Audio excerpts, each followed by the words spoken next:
Gorilla Tag, one of the most popular games in VR. But how did it get here? Where did it start? Well, it all started on February 12th, 2021, when a guy named Lemming uploaded a game called Gorilla Tag. Now, most of you guys know the main player base of Gorilla Tag is on VR, but that's not originally where it came from. It originally came onto Steam and then later released onto VR December of that year. But a little fun fact here, when they first started making Gorilla Tag, they used robots instead of gorillas as the player model. Now, I think it is time for us to find somebody who's been playing Gorilla Tag since the beginning and ask them how the game was back then. Oh, hello there, Neon. So I came here, you Howdy, joined this neighbor. code so then we can ask a couple questions.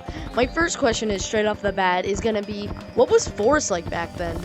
I mean, like, low-key, it was really cool. Like, it was lower textured, everything looked nicer, but honestly, the more recent, like, development of, like, Force, I think the dev team, they put a lot of work into Force, so I respect it. But, yeah, older Force was definitely something to appreciate. Alright, so for the next question, I'm gonna be asking, how is Stump, like, compared to nowadays?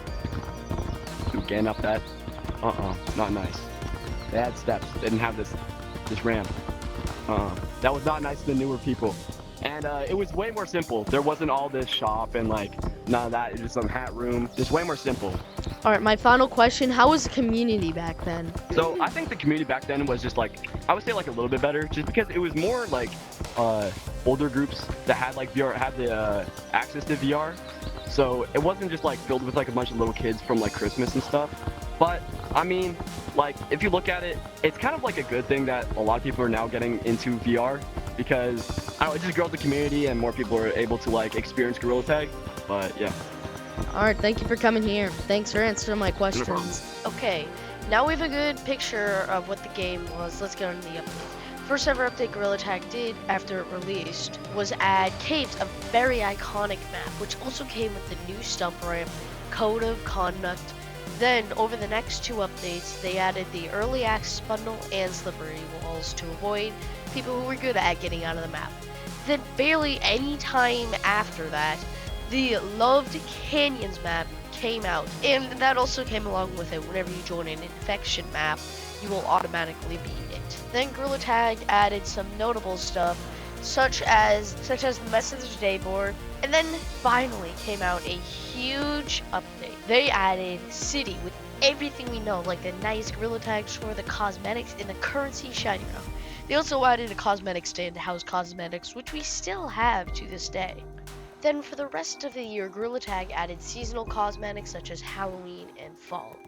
Then after they added the game mode board and the brand new game mode, the Hunt game mode. Finally finished off the year with the seasonal winter cosmetics. Then the next year they added the beloved song K-Wave, especially for me.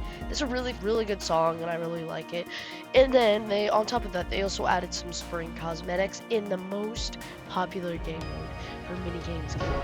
Competitive was added. On top of the course needed to access the button to unlock it. Oh, I forgot to mention Secret Tunnel. Secret Tunnel was a tunnel in Forest that people were very confused and wondering what was behind it. By now, Secret Tunnel was already beginning to crack. People were very, very curious about what was behind it. Then Gorilla Tag added some weather updates like rain and a new type of accessory that made sound. After that, they also added the paintball game mode on where you shoot other people's balloons that they have, and this also brought the targets, which we can see for Students' Day. A little while after, they added some new decorations. Then they had the new Clouds map, which is later to be revamped. Then Gorilla Tag did something that angered people. They revamped Mountains. It wasn't too bad, but it was a sign for what is to come. Then Gorilla Tag added one of the most non-played maps, Basement. After they revamped another map, and again angering some people, but they eventually got over it.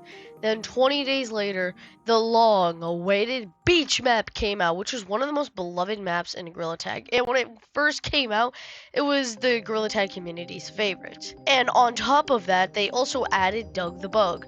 Then Gorilla Tag closed Caves, and people knew that Caves was getting a revamp. Then it happened. Caves was revamped. Everybody in Gorilla Tag just started going crazy. Everybody hated it. People were super mad and said that the game fell off. Then, after that, Gorilla Tag added back some flashbacks that they usually do around that time. And then, the biggest event in Gorilla Tag history took place. the We Are VR, which set the record for the highest amount of people in Gorilla Tag at one time. Then came the time where I first joined Gorilla Tag in December of 2023.